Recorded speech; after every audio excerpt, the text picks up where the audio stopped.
practices. Ritualistic practices. Just like in the book of Colossians, nagbanggit si Apostle Paul ng circumcision. These are advocates of fleshly practices na sinasabing hindi sapat ang grace. Grace is not enough. Well, I'm not saying that we should abuse the grace of God. Na pag sinabi mong ako'y ligtas na, nanampalataya na ako kay Kristo, hindi pwede yung, yes, I had already believed in Christ, therefore, I can do whatever I want. I can sin, and I'm still saved. No, my brothers and sisters. Hallelujah. You shall know them by their fruit. Is that an amen? Amen. Hallelujah. The Bible is saying to us, be continually filled. Be filled. Hallelujah. Continually by the knowledge of God's will. Lumalim tayo sa kalooban ng Diyos. And the word filled doesn't only mean, my brothers and sisters, study and accumulate information. The word filled means to be fully controlled by. Hallelujah. You're studying His will.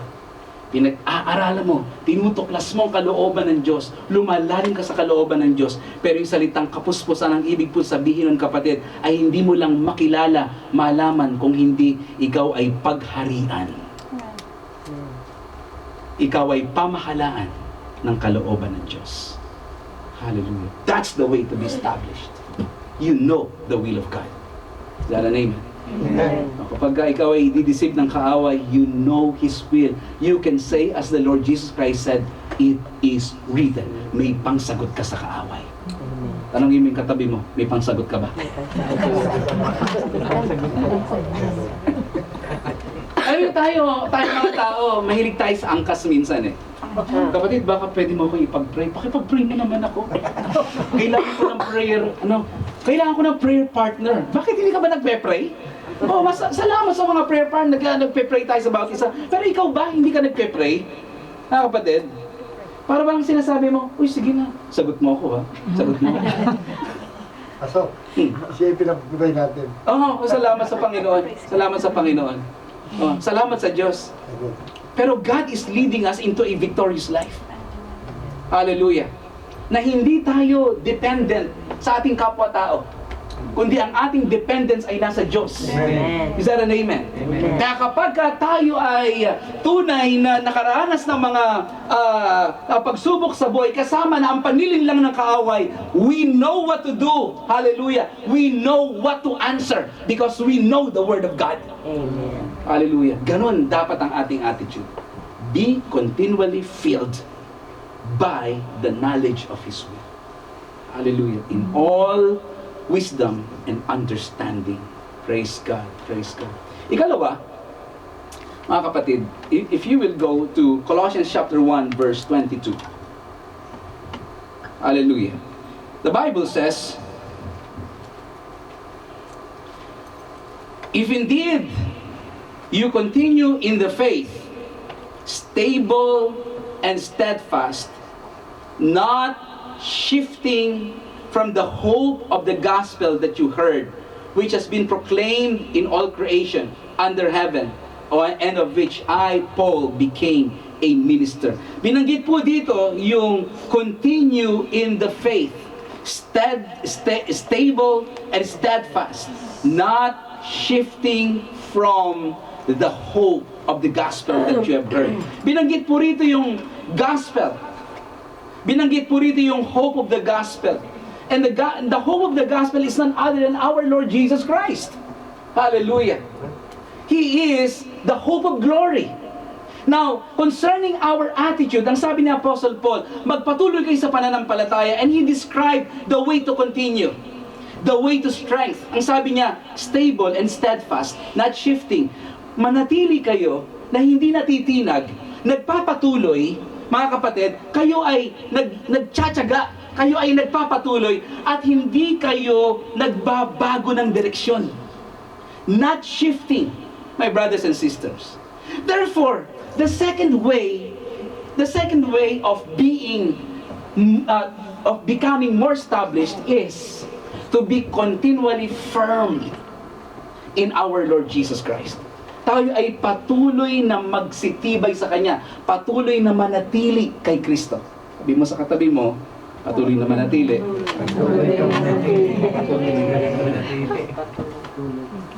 Lagi tuloy. Manatili tayo. Patuloy tayong manatiling matitibay. Be firm. First, we must be filled. Continue to be filled. The second commandment of Paul is, continue to be firm. Steady and steadfast. Hallelujah. Sabi mo nga sa katabi mo, stay. Stay in the Lord. All right. Stay in the Lord. Hallelujah.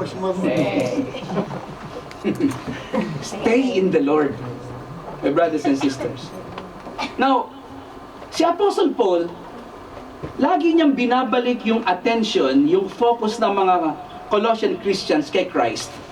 He said here in Colossians chapter 1, verse 28, the Bible says, Him we proclaim.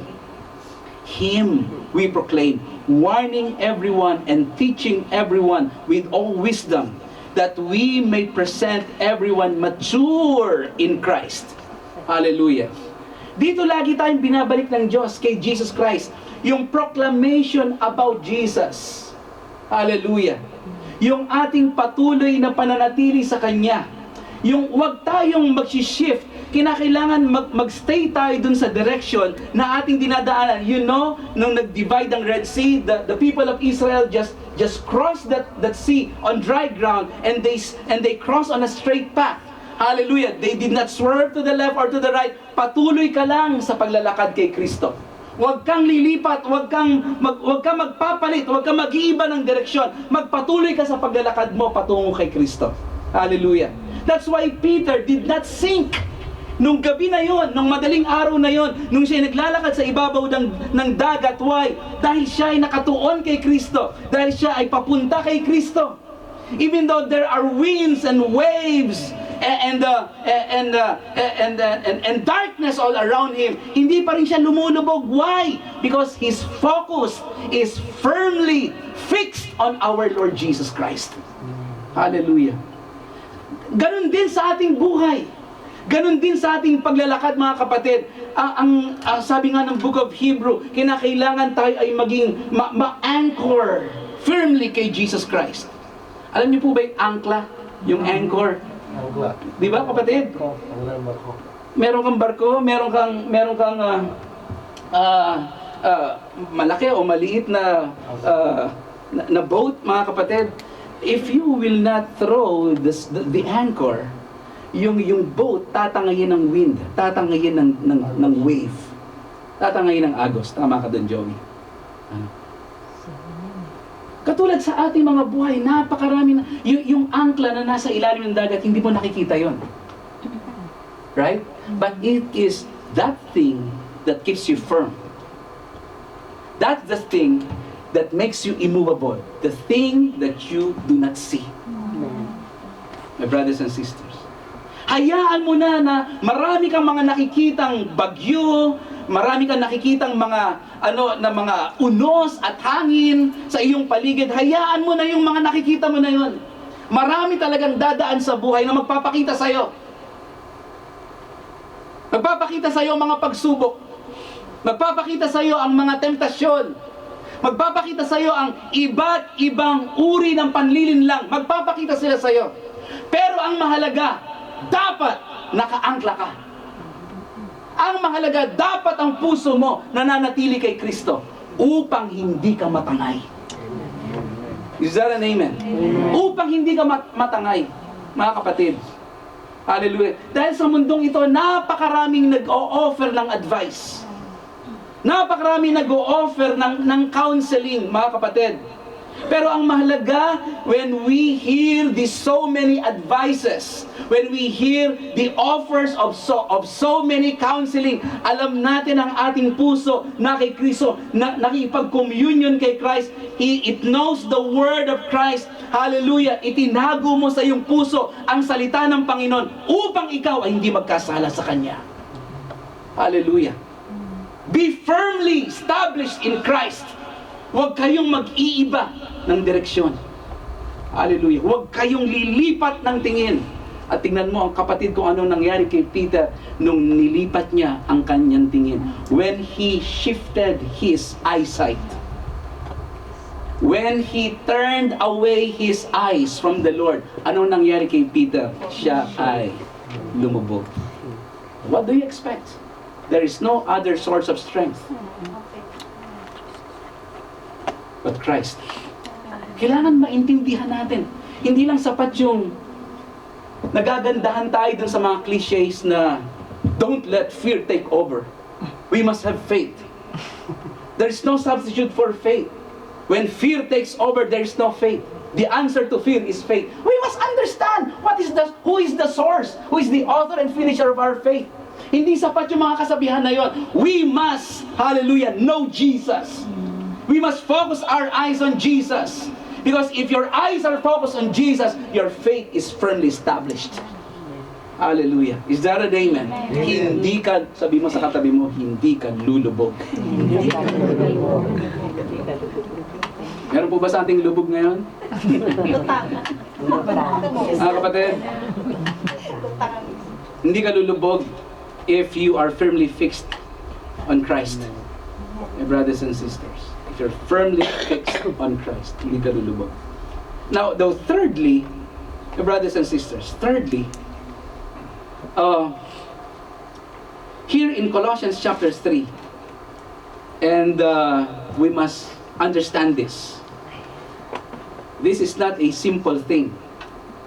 And this third thing is something that we struggle with every day. And that is for sure.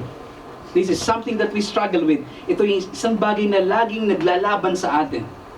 And what is that? In order for you to be more established in your faith, not only that you must fix your eyesight on the Lord, not only that you be filled with the knowledge of His will, but that you must always be fitted with the new man. Always be fitted. Be fitted with the new man. Kinakailangan lagi mong isuot ang bagong pagkatao. Mga kapatid, be filled, be firm, but be fitted. Be filled, be firm, but also be fitted. Ang sabi po dito sa Colossians chapter 3 verse 5, put to death therefore what is earthly in you: sexual immorality, impurity, passion, evil desire, covetousness, which is idolatry. Verse 6, on account of this the wrath of God is coming. In this you too once walked. Sabi ni Apostle Paul, ito na yung inyong nakaraang buhay. Kaya patuloy ninyong hubarin, patuloy kayong mamatay doon sa anumang bagay na makabundo sa inyo. Ito yung pamumuhay ng ating pong lumang pagkatao. Ang sabi niya, in this you too once walked when you were living in them. Sabi niya, but now that you are born again, sabi niya, but now you must put them all away. Dati wala kayong panlaban. Wala kayong ibang pwedeng damit na espiritual na pwedeng yung isuot. Iisa lamang ang uri ng damit mayroon kayo. Ano yun? Ang lumang pagkatao. Wala na kayong ibang masusuot. Nung kayo ay wala pa kay Kristo, iisang uri lamang ng damit ang mayroon kayo. At yun ay walang iba, kundi ang makasalanang kalikasan ninyo. The old man. Walang pamalit. Kaya kung tayo ay wala kay Kristo at hindi tayo ginawang bagong nilalang, imposibleng mapagtagumpayan ang kasalanan. Mga kapatid, but now, ang sabi ni Apostle Paul, but now you must put them all away. Ngayon kayo ay naligtas na. Ngayon kayo ay binago na. Binigyan na kayo ng bagong pagkatao. Magagawa na ninyong magpalit ng damit. Amen. Amen. Hallelujah. Magagawa na ninyong palitan ang inyong lumang pagkatao ng bagong pagkatao. But now, sabi niya, you must put them all away. Anger, wrath, malice, slander, and obscene talk from your mouth. Do not lie to one another, seeing that you have put off the old self with its practices, and have put on the new self, which is being renewed in knowledge after the image of its creator. Hallelujah! Hallelujah! Ngunit ngayon, isuot na ninyo ang bagong pagkatao. Hallelujah! Amen ba yun? Amen. Kapatid, kung nais nating magsitibay sa ating pananampalataya, isuot natin palagi ang bagong pagkatao. Huwag nating hayaan, ang ibig sabihin, huwag nating hayaan ng ating lumang pagkatao ang mangibabaw. Huwag tayong lumakad sa dati nating pagkatao. Lumakad tayo sa bagong pagkatao. Nandun ang banal na Espiritu. Doon tayo makinig sa Santong Espiritu. Doon tayo magpatianod sa Santong Espiritu. Huwag tayo magpatianod doon sa gawa ng laman. Amen. Kapag ikaw ay nagpatianod sa iyong lumang pagkatao, natural, ang lalabas na buhay sa iyo ay kasalanan, kadiliman, kamatayan. Amen ba yun? Amen. Walang katibayan doon. Ang lumang pagkatao natin, it can never obey the Lord. Ang isuot natin ay bagong pagkatao. Pastor, tapusin mo na, diretsahin mo na. Paano namin susuot?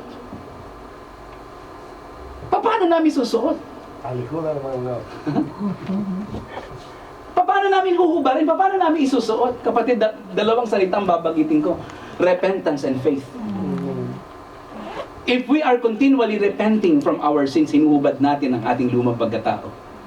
Pag tinatalikuran mo ang iyong sariling kaisipan, kapag hindi mo sinusunod ang sarili mong kagustuhan, ibig sabihin nun, hinuhubad mo ang lumang pagkatao. Kapag pinakikinggan mo si Kristo sa pamamagitan ng kanyang Espiritu, kapag ikaw ay lumalakad, nagpapatianod sa kalooban ng Diyos, nagpapasakop sa kalooban ng Panginoon, ibig sabihin, isinusuot mo ang bagong pagkatao. Amen. Amen ba yan? Amen. Kaya huwag kang maghahanap ng labada. Oh, hinubad ko na ang lumang pagkatao, ha? At hindi yan kinukuha sa hangin ang bagong pagkatao. Kapatid, yan ay patungkol sa ating personal na pakikipag-ugnayan kay Kristo bilang Panginoon. Hallelujah. Hubarin ang lumang pagkatao, isuot ang bagong pagkatao. Why? Because when we abide in Christ and when we obey Him, that is when our faith, our confidence in Christ is being built up. Amen ba yun? Amen. Kapatid. Ganun po akong sasabihin sa inyo, kapatid. Kaya tayo nagagapit ng mga emosyon. Ito na. Kaya tayo nagiging madamdamin. Konting kibot lang ng iyong kapitbahay o kasama sa buhay, ikaw ay nangunguluntoy na agad. Ayoko na. Ha? Bakit madali tayong masaktan? At madali rin tayong makapanakit? Bakit tayo ay napaka-sensitive? At minsan hindi naman tayo sensitive dun sa ating kasama. Bakit? Dahil ang nangingibabaw sa atin ay ang lumang pagkatao. Amen. Pero kung suot mo ang bagong pagkatao kay Kristo, wala yan.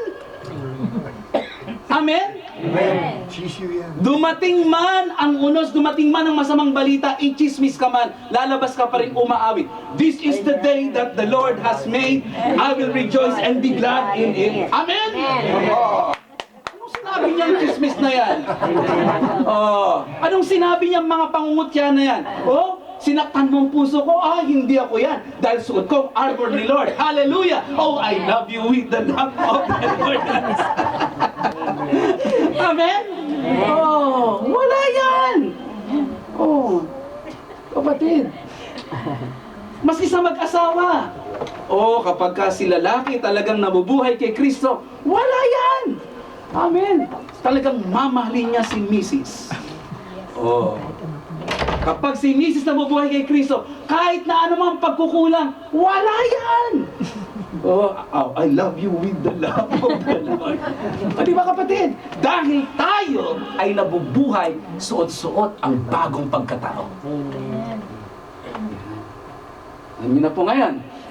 Kaya walang sisihan. Sabi mo sa katabi mo, walang sisihan. Walang sisihan. Oh, kapatid, di ba? Huwag mong ituturo yung katabi mo. O ikaw kasing may kasala, bakit ako ganito? Dahil sa'yo eh. Oo, nagre-reflect lang sa akin yung mukha mo, kaya ganito.